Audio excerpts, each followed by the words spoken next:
Les passeports vaccinaux apparaissent un peu partout dans le monde. Mais comment fonctionne exactement un passeport vaccinal? Quels en sont les avantages? Et quels sont les dangers?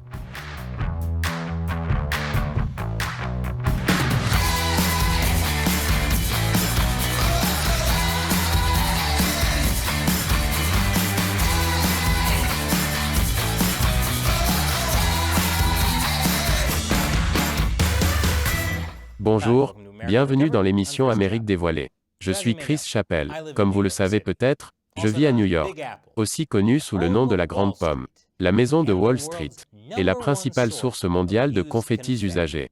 Et puisque je vis à New York, depuis le 26 mars, j'ai officiellement le droit d'aller à un concert, si je le veux, ou un événement sportif, ou peut-être même une parade. Vous savez, pour stimuler l'économie des confettis. C'est presque comme si le confinement était terminé.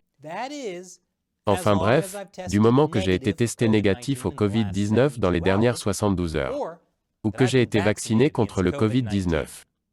Et à condition aussi que je puisse le prouver. Comment puis-je le prouver? Avec mon très pratique passeport Excelsior. C'est si simple. Tout ce que j'ai à faire, c'est de le télécharger sur mon téléphone et d'y mettre des tonnes d'informations personnelles. L'application Excelsior Pass Wallet me fournit un QR code qui peut être scanné pour vérifier que je ne présente aucun danger. Je peux l'utiliser pour entrer au Madison Square Garden, au Times Union Center, ou même pour assister à un mariage.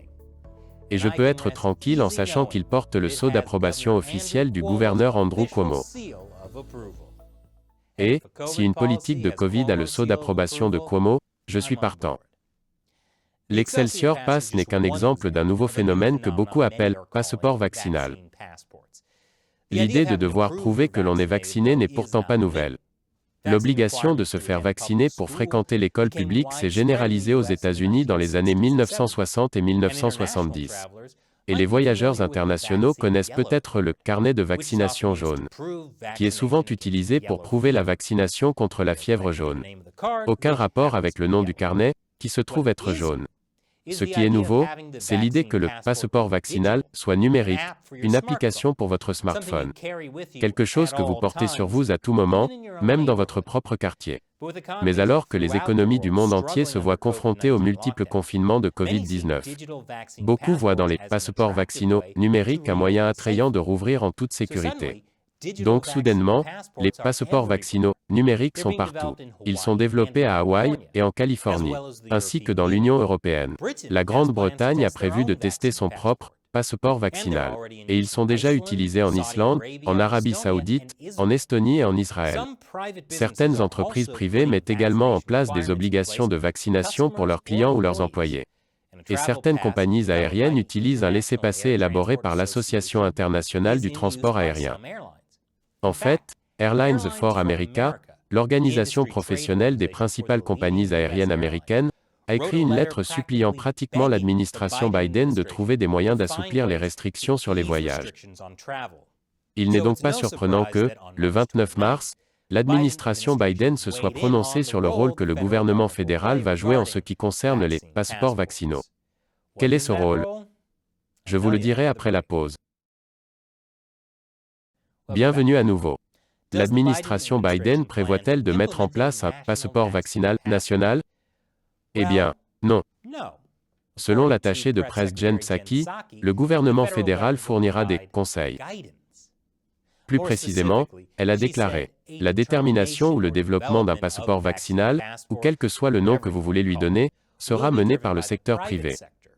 Le nôtre se concentrera davantage sur les directives qui peuvent être utilisées comme base. » Cela ressemble beaucoup à la façon dont le gouvernement fédéral a géré le développement des dossiers médicaux électroniques en 2009 avec la loi High-Tech.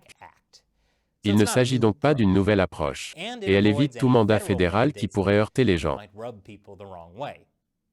Comme l'a déclaré Andy Slavitt, conseiller principal de la Maison-Blanche sur le Covid-19, lors d'un briefing virtuel le 29 mars.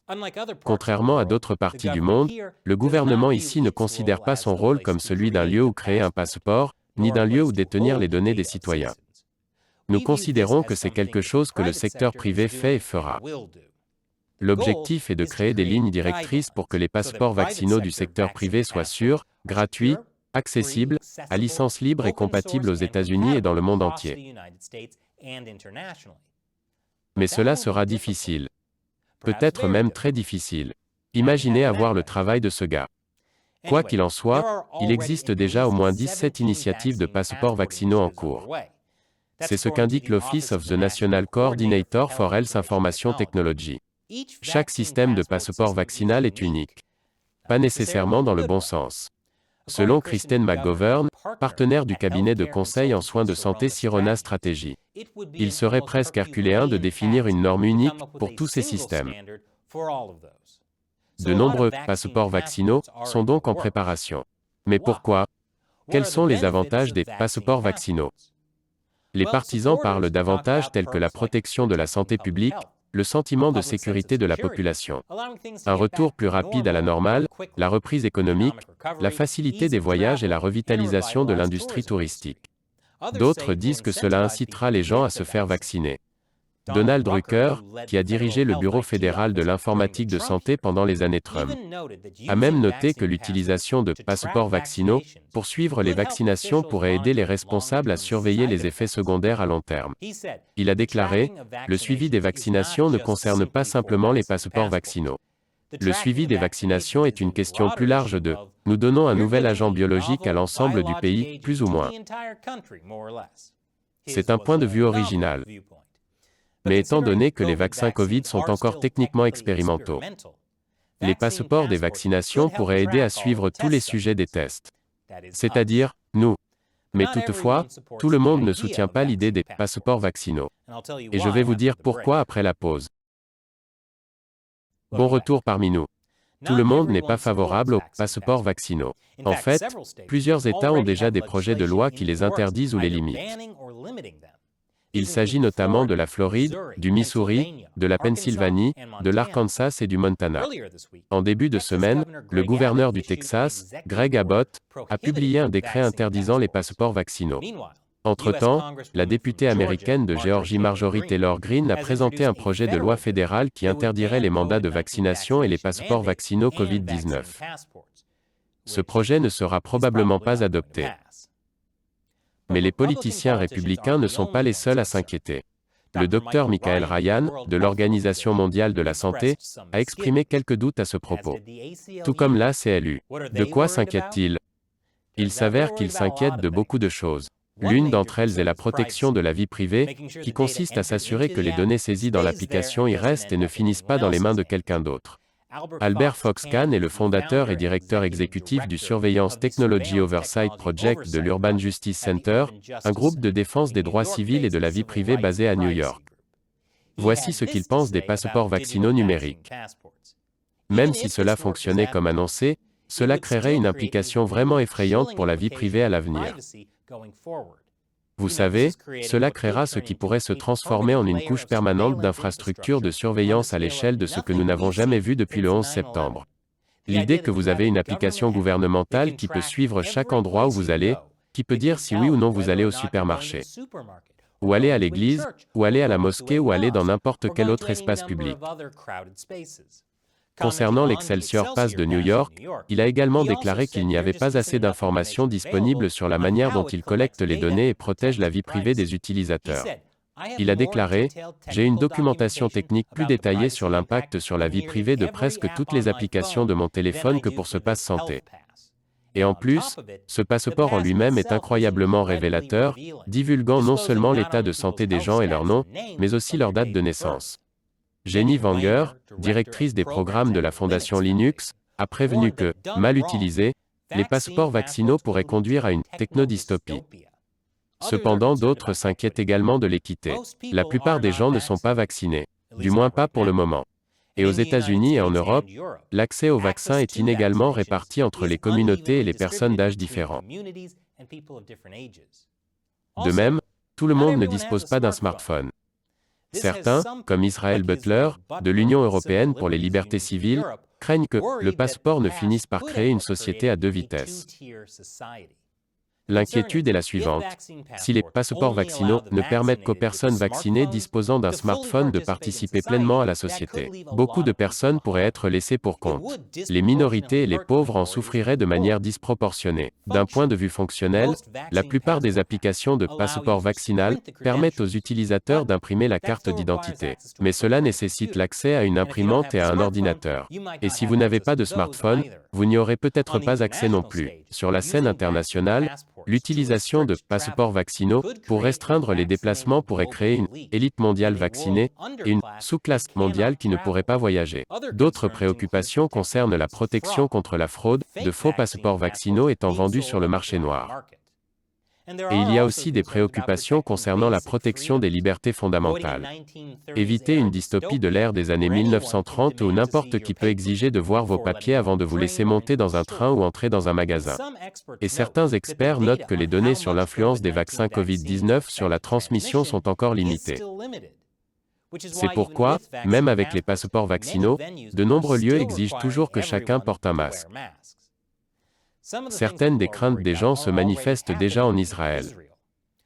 Par exemple, le Parlement israélien a adopté une loi autorisant le ministère de la Santé à divulguer des informations sur les personnes qui n'ont pas encore été vaccinées. Selon cette politique, les noms peuvent être communiqués au ministère de l'Éducation, du Travail, des Affaires sociales et des Services sociaux, ainsi qu'aux gouvernements locaux, dans le but de permettre à ces organismes d'encourager les gens à se faire vacciner. Les responsables de la santé recommandent d'interdire l'accès aux écoles, aux établissements de soins pour personnes âgées et à certains services médicaux aux personnes qui n'ont pas le laissez-passer vert d'Israël.